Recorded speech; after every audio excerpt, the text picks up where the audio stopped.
What would you do if a 900-pound lion was watching you from the tall grass, and all you had in your hands was a sharpened stick? No rifle, no fence, no emergency number to call. Just you, your bare skin, and a predator that could close the distance in under 3 seconds. For most of human history, this wasn't a thought experiment. This was Tuesday. Your ancestors spent hundreds of thousands of years as prey, not occasionally, not as a rare misfortune, as a basic, everyday fact of being alive on the African savanna. Lions, hyenas, leopards, and saber-toothed cats larger than anything alive today all saw early humans the same way you might see a rabbit. Slow, weak, edible, and yet somehow, that same fragile, clawless, fawnless creature ended up at the top of the food chain. Somehow, the prey became the predator. How does that happen? What actually changed?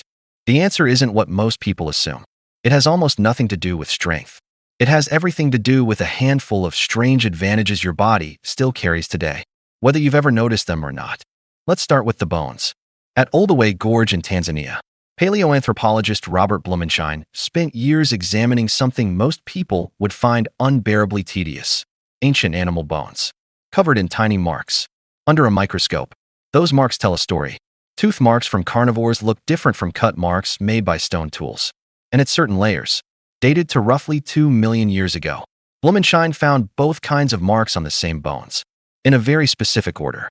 Carnivore tooth marks first, then hominin cut marks layered on top. That sequence means something uncomfortable.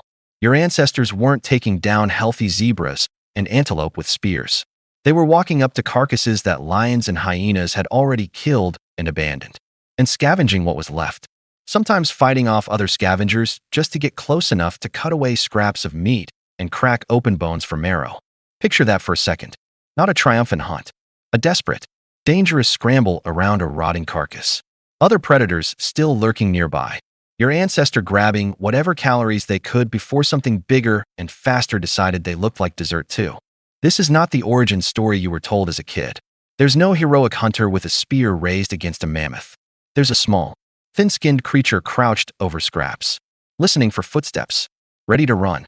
So if that's the starting point, what actually shifted the balance? Part of the answer is written into your own body right now, and you've probably never thought about it as a weapon. You sweat. That sounds almost too simple to matter. But physiologist David Carrier has spent decades arguing that this single trait may be one of the most important survival tools your ancestors ever had. Almost every other large mammal on the savanna cools itself primarily by panting. Panting works, but it has a serious limit. An animal can't pant efficiently while sprinting at full speed. A cheetah can outrun you over 300 meters. It cannot outrun you over 3 hours. Humans, on the other hand, are covered in sweat glands and have almost no fur to trap heat. You can run, and keep running in the punishing midday heat that forces every four-legged predator and prey animal to seek shade and rest. Carrier's research points to something called persistence hunting. Instead of matching a gazelle's speed, which is impossible, early humans may have simply followed one animal, hour after hour, in the hottest part of the day, never letting it fully recover. The antelope sprints ahead, rests. The humans keep walking, steady, relentless. The antelope sprints again, rests less. Eventually, its body temperature climbs past what it can survive, and it collapses, not from injury, but from heat exhaustion. No claws, no fangs, no spear even required. Just patience, sweat glands, and the willingness to keep walking long after any sensible predator would have given up. Isn't it strange that raw endurance, something we now measure in marathons and treat as a hobby, may have once been a literal matter of survival? But endurance alone still doesn't explain everything. Outrunning one antelope over 3 hours is one thing. Facing down a leopard defending its kill is another. For that, your ancestors needed a completely different kind of advantage. And this one is hiding in your shoulder. Biomechanist Neil Roach and his colleagues studied something almost nobody thinks about: why humans can throw a projectile so much faster and harder than any other primate. A chimpanzee, despite being significantly stronger than you in raw muscle, throws like an amateur, weak, wild, and slow. You, an average, untrained human, can throw a rock hard enough to seriously injure or kill. The difference comes down to shoulder anatomy.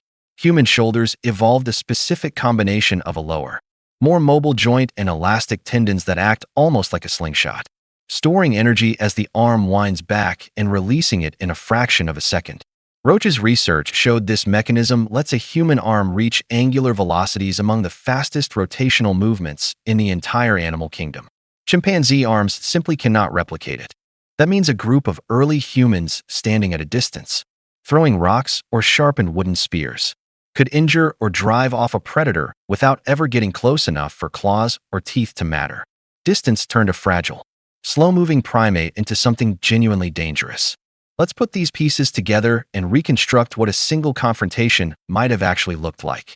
Imagine a small group of early humans walking across open grassland at dusk, the safest hour, after the worst heat has passed, but before full darkness brings out the most dangerous hunters.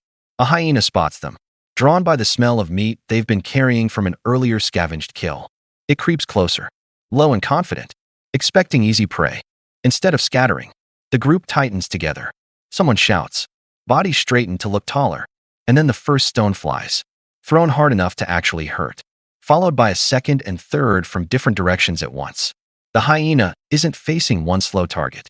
It's facing a coordinated, unpredictable barrage from multiple angles, thrown by arms capable of far more force than its brain has ever had to calculate for a threat this size. It hesitates. That hesitation is everything. In the animal kingdom, a predator that hesitates for even a few seconds often decides the risk isn't worth it. The hyena backs off, choosing to search for something less capable of hitting back. This is not one adaptation. It's three, working together, layered over enormous stretches of time. The willingness to scavenge dangerous carcasses that gave early humans access to calorie-dense meat and marrow. The sweat-driven endurance that let them exhaust prey no muscle could ever outrun. And the uniquely explosive throwing ability that let a small, unarmored body strike from a distance no predator could counter. None of these traits made your ancestors physically stronger than a lion. Here's the twist that changes how you should think about this whole story. Your ancestors never won by being tougher. They won by being smarter about exploiting the very things that made them weak. Slow speed became patience. Thin skin that couldn't survive claws became a reason to fight from a distance instead. A body too weak to overpower prey directly became a body optimized to outlast it in brutal heat.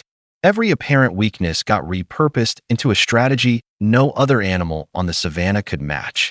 Because no other animal combined endurance, throwing power, and group coordination in quite the same way. And that coordination detail matters more than it might seem. A lone human throwing rocks at a hyena is still just a snack with a slightly better attitude. A group of 10 humans throwing rocks in unison, communicating, adjusting position, backing each other up, is an entirely different threat calculation for a predator's brain to process. The turning point wasn't a single trait. It was cooperation multiplying every individual advantage until the math flipped in humans' favor. This still shapes your life today, even if you've never thrown a spear at anything. Notice how you handle a genuinely hard problem, the kind that can't be solved in one clean burst of effort. A difficult work project, a financial setback, a relationship that needs real repair. Your instinct probably isn't to overpower it in one dramatic moment. It's to keep showing up, steadily, repeatedly, adjusting your approach, recovering, coming back the next day to try again. That's persistence hunting, just aimed at spreadsheets instead of antelope. And notice how much easier hard things become when you're not facing them alone. A problem that feels impossible for one person often becomes manageable the moment 2 or 3 people coordinate around it, each covering an angle the others can't. That's the same math that once turned a defensive scramble against a hyena into a successful standoff. You are, quite literally, built from creatures who survived not by being the strongest thing on the savanna, but by being the most relentless, the most coordinated, and the most willing to turn their limitations into leverage. So the next time something in your life feels too big to face head-on, the answer might not be to hit it harder. It might be to outlast it, to strike from an angle it isn't expecting, or to stop trying to handle it completely alone. If a slow, thin-skinned, clawless creature could turn the tables on lions and hyenas using nothing but sweat, a shoulder joint, and the people standing beside it, what does that tell you about the limitations you've been treating as permanent? What would you do if a 900-pound lion was watching you from the tall grass right now, knowing everything you know about how your ancestors actually survived that moment?